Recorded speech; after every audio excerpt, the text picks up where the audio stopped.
मैं एक होटल का मैनेजर था। अब जो मैं आपको बताने जा रहा हूं वह घटित हुआ। रात के करीब 1 बज रहे थे और कुछ घंटों तक कोई नया कस्टमर्स नहीं आया था। ऐसा लग रहा था मानो बहुत धीमी रात हो। मैं एक एम्प्लॉई से इस बारे में बात कर रहा था कि जब भी कोई रात इतनी धीमी या शांत होती है तो आमतौर पर कुछ बुरा हो जाता है। उन्होंने कहा कि मैं सिर्फ अंधविश्वासी था, लेकिन मुझे एहसास हुआ कि आमतौर पर यही सच है। एक मैनेजर के रूप में अपने 10 वर्षों के दौरान मैंने बहुत कुछ देखा है।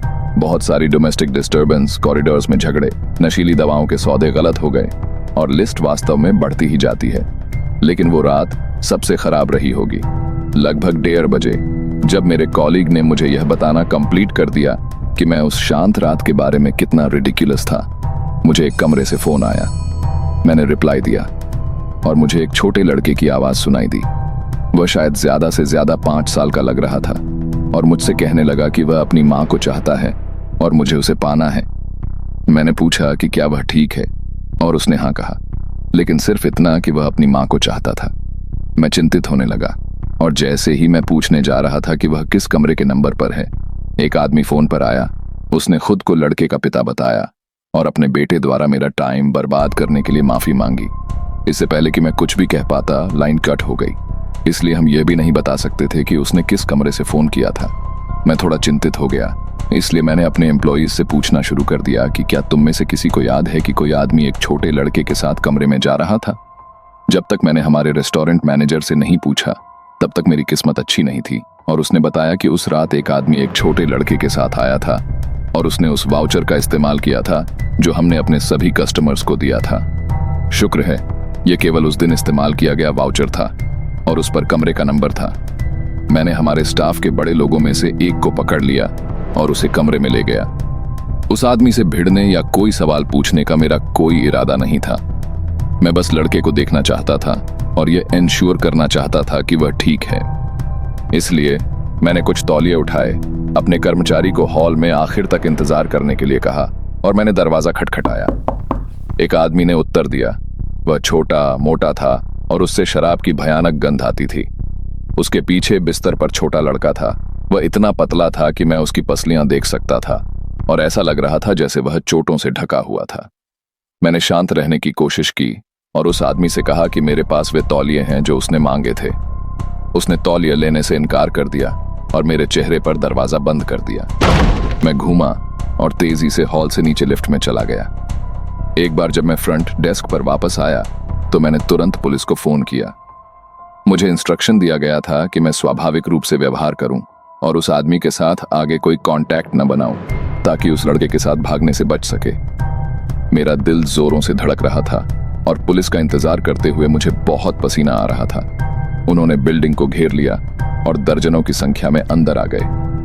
मैंने उन्हें बताया कि वे किस कमरे में हैं और उन्हें चाबी दे दी। यदि कमरे तक पहुंचने में कोई समस्या हो तो उन्होंने मुझे अपने पास बुलाया।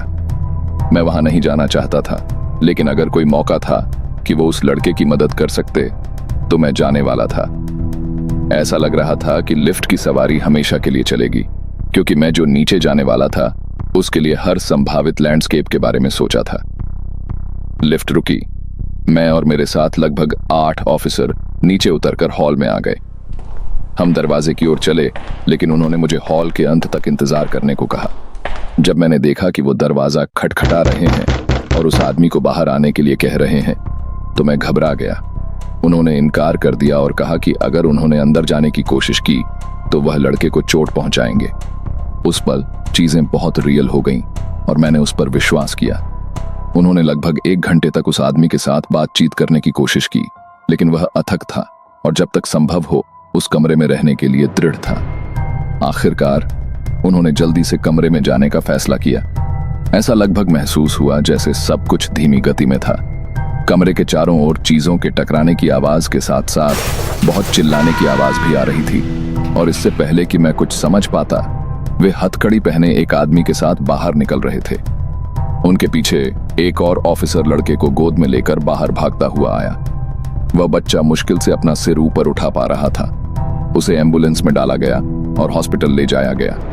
कुछ दिनों बाद वह पूरी तरह ठीक हो गया और उस सुबह वह अपनी मां से दोबारा मिला। जब उन्होंने जांच की तो होटल का वह फ्लोर बंद कर दिया गया था और मुझे बाद में पता चला कि जो व्यक्ति लड़के के साथ था वह वास्तव में उसका पिता था। जाहिर तौर पर उसकी अपमानजनक बिहेवियर के कारण उसकी बीवी उसे छोड़कर अपने बेटे को ले जा रही थी। इसलिए वह लड़के को ले गया और धमकी दी कि अगर उसने उसे छोड़ा तो वह उसे चोट पहुंचाएगा। वे 1 महीने से अधिक समय से फरार थे। दुर्भाग्य से यह भी पता चला कि वह आदमी अपने बेटे के साथ अब्यूज करने का विरोध नहीं कर रहा था और चोटें उसके द्वारा उस छोटे लड़के को पीटने के कारण हुई जिसे उसने एक्टिंग कहा था। मैं उस बच्चे के लिए कई दिनों तक रोया। मैं बहुत चाहता था कि उसका दर्द दूर कर दूं और उसे भुला दूं कि उसके अपने पिता ने उस पर क्या गुजारी है, लेकिन मैं जानता हूं कि यह आघात है जिसके साथ उसे हमेशा रहना होगा। मुझे बस इस बात की खुशी है कि उसे मदद मिली और उसकी मां को उसके बिना और रातें नहीं गुजारनी पड़ेंगी।